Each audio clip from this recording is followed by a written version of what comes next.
Hi everyone.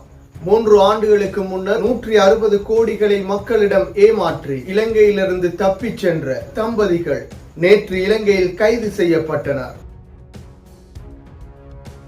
இவர்கள் எவ்வாறு இலங்கையில் 160 கோடிகளை மக்களிடமிருந்து ஏமாற்றி பெற்றனர்? கல்முனை சாய்ந்தமருது நிந்தவூர் அம்பாறை பிரதேச முஸ்லிம்களையே ஏமாற்றி இவ்வாறு பணங்கள் பெறப்பட்டுள்ளது. இதன் உரிமையாளரான முகமது ஷிஹாப், அதே போன்று இயக்குனர் இவருடைய மனைவி ஃபாத்திமா ஃபர்சானா ஆகிய இருவருமே இவ்வாறு கைது செய்யப்பட்டுள்ளனர். இது தொடர்பாக பார்ப்பதற்கு முன்னர் தனியொரு யூடியூப் சேனலை சப்ஸ்கிரைப் செய்யாதவர்கள் சப்ஸ்கிரைப் செய்து உங்கள் ஆதரவை வழங்குங்கள்.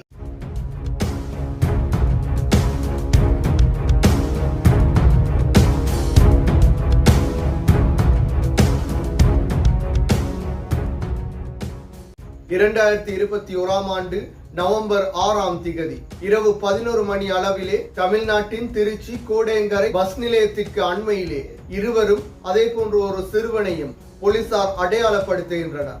அதன் பின்னர் அவர்களிடம் விசாரித்த பொழுது படகினூடாக இலங்கையிலிருந்து இந்தியாவிற்கு வருகை தந்ததாக கூறுகின்றனர். அதன் பின்னர் அவர்கள் கைது செய்யப்பட்டு விசாரணைக்கு முற்படுத்தப்படுகின்றனர். இவ்வாறு முறையற்ற முறையில் இலங்கையிலிருந்து இந்தியாவிற்கு வந்ததன் அடிப்படையில் இவர்கள் இருவரும் கைது செய்யப்பட்ட நிலையில் சிறையிலும் அடைக்கப்படுகின்றனர். 2 மாதங்களாக சிறையில் இருந்த நிலையில் அதன் பின்னர் இவர்களின் விசாரணைகள் முடிவடைந்த நிலையில் இந்தியாவின் திருச்சியில் அமைந்துள்ள இலங்கை தமிழர் முகாமிலே தனித்தனியாக தம்பதிகள் அடைக்கப்படுகின்றனர். அதே போன்று இவர்களுடைய பிள்ளையும் முகாமிலே தங்க வைக்கப்படுகின்றார். இந்த நிலையிலே 3 வருடங்களாக இந்தியாவில் தங்கியிருந்தவர்கள் இந்தியாவிலிருந்து இலங்கைக்கு நேற்று நாடு கடத்தப்படுகின்றார்கள். நாடு கடத்துவதற்கு எதிராக இவர்கள் முறையிட்டு இருந்தாலும், அதே போன்று நாங்கள் இலங்கைக்கு செல்ல முடியாது என கூறியிருந்தாலும், இலங்கையிலே 160 கோடிகள் நிதி மோசடி செய்யப்பட்டதாக குற்றம் சாட்டப்பட்ட நிலையில் இவர்கள் மீண்டும் இலங்கைக்கு திருப்பி அனுப்பப்படுகின்றனர். ஒருவர் ஒரு நாட்டிற்கு செல்ல விரும்பாத நிலையில் பாதுகாப்பு பிரச்சனைகள் காணப்படுமாக இருந்தால் அவரை அந்த நாட்டிற்கு திருப்பி அனுப்ப முடியாது. என்றாலும் இவர்கள் மீது காணப்படுவது நிதி மோசடி குற்றச்சாட்டு. கைதிகளை பரிமாறிக்கொள்ளக்கூடிய இலங்கை இந்திய ஒப்பந்தத்தின் அடிப்படையில் இவர்கள் அனுப்பி வைக்கப்படுகின்றனர். என்றாலும் இறுதியாகவும் ஃபாத்திமா ஃபர்சானா இலங்கைக்கு வருவதற்கு மறுத்த நிலையில் 2வது விமானத்திலேயே இவர் அனுப்பி வைக்கப்படுகின்றார். முதல் விமானத்தில் இவருடைய கணவர் முகமது ஷிஹாப், அதே போன்று இவர்களுடைய 14 வயது மகனும் அனுப்பி வைக்கப்பட்டிருந்தார். இவ்வாறு மூவரும் இலங்கை பண்டார்நாயக்க சர்வதேச விமான நிலையத்தில் வைத்து கைது செய்யப்பட்டிருந்தனர்.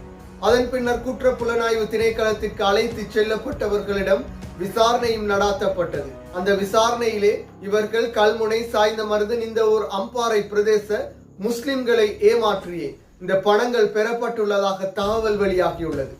என்றாலும் தமது நிறுவனம் நட்டத்தை அடைந்ததன் காரணத்தினால் இவர்களின் லாப பங்குகளை வழங்க முடியாதிருந்ததாக கூறியிருந்தனர். இவர்களின் ப்ரீவெல்த் குளோபல் நிறுவனம் கல்முனையிலே பிரதான கிளை ஒன்று இயங்கியிருந்தது. அந்த கிளையிலே பண வைப்பு செய்தவர்களையே ஏமாற்றியிருந்தனர். 1000க்கும் அதிகமானவர்கள் இவ்வாறு ஏமாற்றப்பட்டனர். இவர்களின் தலைமையகம் கொழும்பில் இருந்தே இயங்கியுள்ளது. நிறுவனத்தின் இயக்குனர் ஃபாத்திமா ஃபர்சானா குறிப்பிடும் பொழுது, எமக்கு காணப்பட்டது கொழும்பிலே ஒரே ஒரு வீடு, அதனையும் தற்பொழுது அபகரித்துள்ளனர். எனவே தமக்கு இலங்கையில் எந்த சொத்துக்களும் கிடையாது, தாம் இந்த பணங்களை திருடவில்லை என கூறியிருந்தார். அதே போன்று எங்களின் ஊடாக இந்த பணங்கள் பரிவர்த்தனை செய்யப்பட்டுள்ளதா என்பதை நிரூபியுங்கள் எனவும் கூறியுள்ளார். எமது வங்கி கணக்குகள் ஊடாகவோ எமது நிறுவனத்தின் ஊடாகவோ இவை நடைபெறவில்லை எனவும் கூறியுள்ளனர். என்றாலும் இவர்களின் ஃப்ரீவெல்த் நிறுவனம் ஊடாகவே இந்த அனைத்து செயற்பாடுகளும் நடைபெற்றுள்ளது. இதன் அடிப்படையிலே தற்பொழுது இவர்கள் கைதும் செய்யப்பட்டுள்ளனர். 1600 மில்லியன்களே இவ்வாறு பெறப்பட்டுள்ளது. எனவே விசாரணைகளின் அடிப்படையில் இந்த பணங்களுக்கு என்ன நடந்தது, இந்த நிறுவனம் நட்டத்தில் இயங்கியதா, அல்லது இந்த பணங்கள் கொள்ளையடிக்கப்பட்டதா, அல்லது மக்கள் ஏமாற்றப்பட்டு இந்த பணங்கள் திருடப்பட்டதா என்பது தொடர்பான அனைத்து தகவல்களும் விசாரணைகளின் பின்னரே வெளிச்சத்திற்கு கொண்டு வரப்படும். நிதி மோசடி செய்த நிலையில் வெளிநாட்டிலே தங்கியிருந்த நிலையில் இலங்கைக்கு வரவழைக்கப்பட்டு விசாரணைகள் நடாத்தப்படுவதன் ஊடாகவே இந்த விசாரணைகள் நிறைவுக்கு கொண்டு வரப்படுவதுடன் அதே போன்ற எதிர்காலத்தில் இந்த மோசடிகள் தொடர்பான உண்மையான தகவல்களும் வெளிச்சத்திற்கு கொண்டு வரப்படும். மீண்டும் ஒரு வீடியோ பதிவில் சந்திக்கும் வரை தனியுரிமை யூடியூப் சேனலை சப்ஸ்கிரைப் செய்யாதவர்கள் சப்ஸ்கிரைப் செய்து உங்கள் ஆதரவை வழங்குங்கள்.